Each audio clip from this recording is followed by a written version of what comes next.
Assalamu alaikum, everyone, and welcome to another episode of The Scope here on British Muslim TV. This week, we're going to be discussing the Iran nuclear deal as well as other foreign policy challenges for the Islamic Republic. Of course, as with previous shows, continue to send your comments throughout the show, and we're going to try to get to them if we can. Watch us, of course, live on satellite as well as on Facebook and Twitter, or later if you're watching the recording of this show. Now, as I said, of course, Iran has various foreign policy challenges, which we will be discussing in this show. And the top of that list is, of course, the JCPOA, or the nuclear deal, which everyone says is close to being revived again. However, certain obstacles remain. And depending on which party you speak to, those obstacles may range from removing the terrorist listing of the IRGC, or the Islamic Republic Guards Corps, or other such obstacles as well, such as ballistic missiles or others. Will the US and Iran be able to find themselves? I don't have any sound or image when it comes to that. Now, we can also, of course, talk about the Mossad issue as well, and the fact that we have had tit-for-tat attacks between Israel and Iran as well recently. And we're going to discuss that also with our esteemed panelists who are joining us live today. We're joined by Yousof Azizi, who is a PhD candidate in public administration, public affairs at Virginia Tech School of Public and International Affairs. And we're also joined by Dr. Nader Habibi, who is a faculty member in the Department of Economics and the Crown Center for Middle East Studies at Brandeis University. Yousof and Nader, thank you both for joining us, and salam to you both. We appreciate you spending part of your Tuesday with us today. Nader, let me start with you, if I may, right at the top. What do you make of I don't have any sound or image. Am I still on? Nader, if you can hear me, tell me what you make of the nuclear deal this time. Let me go with Yousof, in fact, at this time. Yousof, let me go with you. What do you make of where the nuclear deal at this point in time stands? From what I've understood, of course, it's about the IRGC terrorist listing. Is that what you've understood as well? Salam to you, Waqar, and your team. Thank you for invitation. Yes, as you said, there are some obstacles to revive the JCPOA. One of the most important one is that the previous administration, American administration, Trump administration, they decided to put some other label like terrorism or human rights or other thing rather than nuclear activity or nuclear program on Iranian entities and Iranian organization to make it harder for the next administration, which is the Biden administration, to revive the nuclear deal, because the new administration, Biden administration, told that, okay, the IRGC designation as the foreign terrorist organization by the United States, claiming by the United States, is not relevant to what happened and what we promised on the JCPOA, which is completely and totally focused on nuclear-related sanction. So this is not just about IRGC, but other entities, other figures, and other personnel, Iranian personnel that under US sanction, but by other means, not nuclear activity. So this is one of the issues, but still we think that the level of guarantee that the United States administration and government should deliver to Iranians and other part of the JCPOA, that in the future, no other US administration, breach the deal or cheat on the deal. It is still on the discussion, because the United States said that, okay, it is about our internal domestic law, and our domestic law is, above the international law. We always say that we cannot change it, and the next administration could come and completely change the executive order of each previous administration, because the JCPOA is not a treaty and it's not passed or ratified by Senate. So each president, each future president can completely change it. Nader, if you can hear me clearly now, I'm wondering what your thoughts are on this at this time. Do you think that the Iranians can, if for lack of a better word, trust the Americans this time around?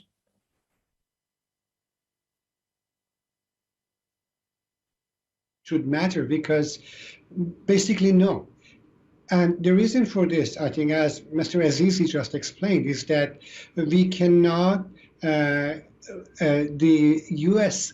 political institutions do not allow any U.S. government to offer any kind of guarantee in this context, especially in international relations. And the risks that future U.S. governments might change their minds is high. We have to, Iranian government has to accept that. There is no doubt, because the interest groups that are opposed to some aspects of Iran's agreement with the United States or Iran's foreign policy remain influential in the United States.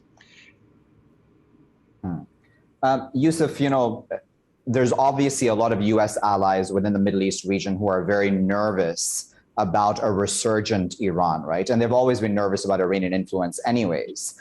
And we've had this meeting now in Egypt between the Israeli prime minister, UAE official in Egypt, as I said, and one of the things that they're discussing is, in fact, the revival of the JCPOA. Will U.S. allies in the region be the bigger obstacle point, possibly? I think this time, if we put it aside Israel, the Persian Gulf monarch and the states around Persian Gulf, the Arab state around Persian Gulf, this time they are more in line with United States argument. Because if we back to the argument that President Obama had about the deal, and also the Biden administration has about the deal, there are two more important factors, encourage the United States government to go through the deal and finalize the nuclear program and address this issue with Iran. One of the first one is that they can limit the Iranian progress toward the advancement of nuclear program to the breaking time, to the level that they have enough fissile materials to make such a bomb, and also put the Iranian nuclear activity under the strong and bold, international inspection by IAEA, by International Atomic Energy Agency. So these are the issues that United States wants to, limit Iran and put it under control, the Iran nuclear activity. But the second step is the second reason is very important, and addressing Iran nuclear program is the first step to go with Iran and talk with Iran about the regional security, about Iran's missiles issue program, about Iran's behavior in the Middle East. And they know that because there is no international concession on that, they have first to go through the nuclear activity, address that, and then talking about Iran regional activity is very easier, okay? So it is very important. This time, I think Saudi Arabia, United Arab Emirates, and other countries around the Persian Gulf, they accept this narrative, they accept this logic. On Israeli side, so what I understand is that the national security person on that side, they agree with Biden administration and Obama administration, but the domestic politics, what Benjamin Netanyahu now as opposition said, what the Naftali Bennett now as a prime minister want to show a heavy, bold position against Iran. This is about the domestic politics of the Israel, that they argue they are not abiding by any deal, and they try how much they can in their power to limit Iran's power in the region. Nader, do you agree with that? Do you think that the regional powers are on board with the U.S. at this time? Because there's a lot of nervousness, and there's been a lot of nervousness on their part for a very long time when it comes to the JCPOA. Yes, on some issues they are, but there are some issues that they are pressing the Biden administration. We know that one of the key remaining disagreements is about the existing sanctions on the Revolutionary Guards, the Pasdaran. And we know that Israel, for example, wants to make sure the sanctions are not lifted. The reason for this demand is that they are worried that if the sanctions on the IRGC are lifted, then IRGC can be more proactive in the region, and also in terms of access to economic and financial resources, it would have more power and more access. And so we see that in that particular issue, there is even right now, significant pressure from Israelis on Biden administration. But on the nuclear program itself and containment of Iran's nuclear program, I think they are very much on board with the concessions that a new nuclear agreement would demand from Iran in terms of rolling back its uranium enrichment so that there is enough. The time distance between for what we call the escape time is long enough, that duration. So you have to look at item by item to see on which items they agree with Biden administration and what are their demands on other issues. Indeed. And Yousof, one of the other huge contemporary issues, of course, that's just developed is, of course, the situation when it comes to Ukraine and how that will all possibly play out when it comes to the Iran deal, because we had Russia, which asked for specific guarantees when it came to supporting, of course, the revival of the deal. And then on top of that, there's also concerns about energy supplies. How much of an influence, in your opinion, is that right now on the status of the deal? That's a great question. I believe that the Biden administration, the United States, as long as they delay to, revive, make some guarantee for Iran and accept Iran's condition and revive the deal, there are many international, regional, and domestic politics happen that, affect the affect the way that people negotiate, all parties negotiated this deal. So as you said, the Russians, Chinese, European Union, and United States, all of them want to get benefit from deal. So for Iran also, the most important things is that, get the military equipment from Russia, get some working on nuclear peaceful activity with Russia about the Iranian nuclear reactors. Some of them are under construction by Russia, and also some very small economic opportunity that they have. So there are three main issues that the Russia also now under sanction by the Western government. So they wanted to see if the deal is revived, they can work together on these three aspects. And we'll discuss that right after this break. Of course, Yousof and Nader, I'm going to ask you both to stay with us. Viewers, we're going to be back after this break. We're going to continue discussing the nuclear deal, as well as what we have not yet discussed in detail, and that is the tit-for-tat attacks between Iran and Israel on each other, be it cyberspace or conventional warfare. I'll be back right after this break. Please do stay with us. Scope and continue.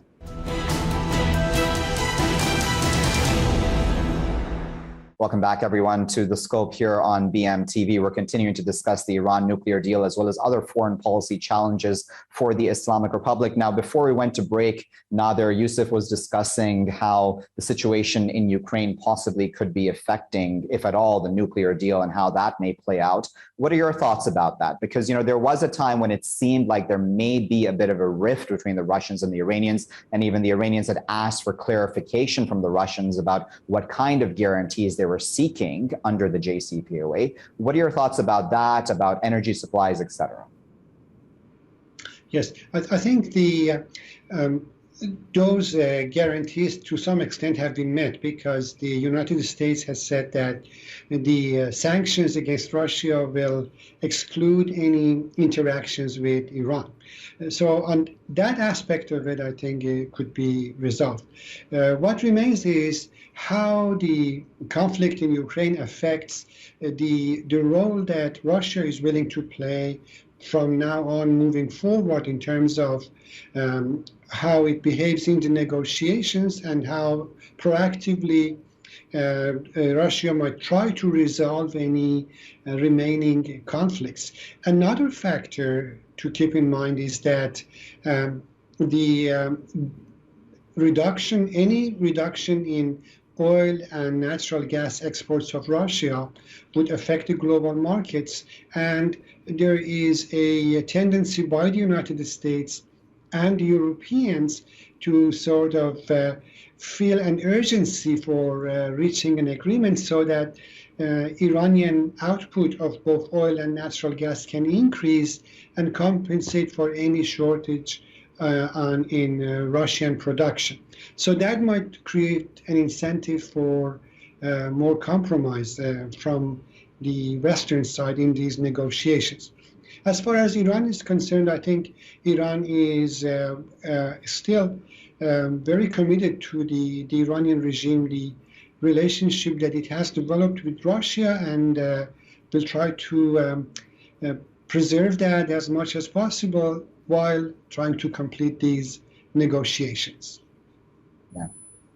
Yousof, let me come back to Israel, if I may, for a moment, because there have been these tit-for-tat attacks, right? So there was the first allegation, at least in the news, about Israel attacking a drone warehouse in Kermanshah in Iran and destroying that warehouse. And then the Iranians retaliated upon a Mossad outpost in Kurdistan, as well as then a cyber attack as well on important Israeli sites. What do you make of that and the timing of this? Why is this occurring right now? Does this also have to do with the deal, or is this more regional realities on the ground?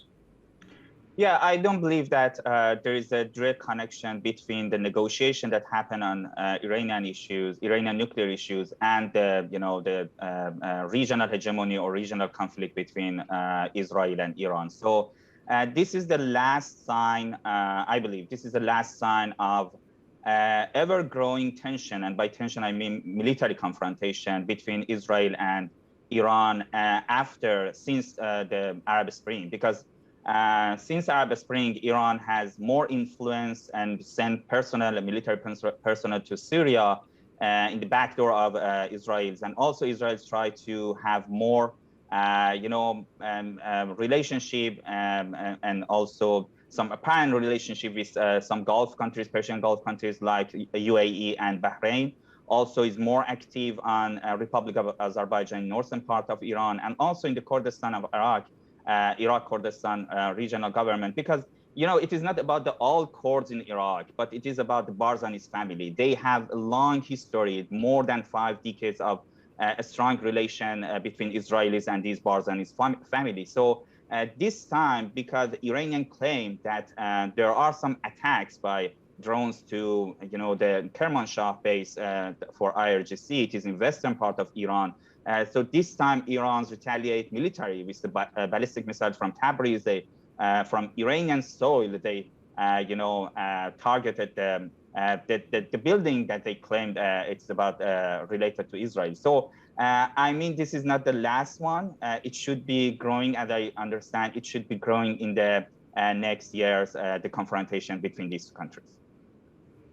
That's interesting, Nader. I wonder what your thoughts are about that, because I was reading a report today about how the Iranians have said that they've, in fact, put up extra security for their own nuclear scientists. And we know that in the past years, that's also been an issue, the safety of their nuclear scientists, as a number of them have been assassinated. Even while I was on the ground in Iran, a number were assassinated while I was there as well. So, I mean, I wonder, do you think that even the Iranians realize that this, in fact, will continue?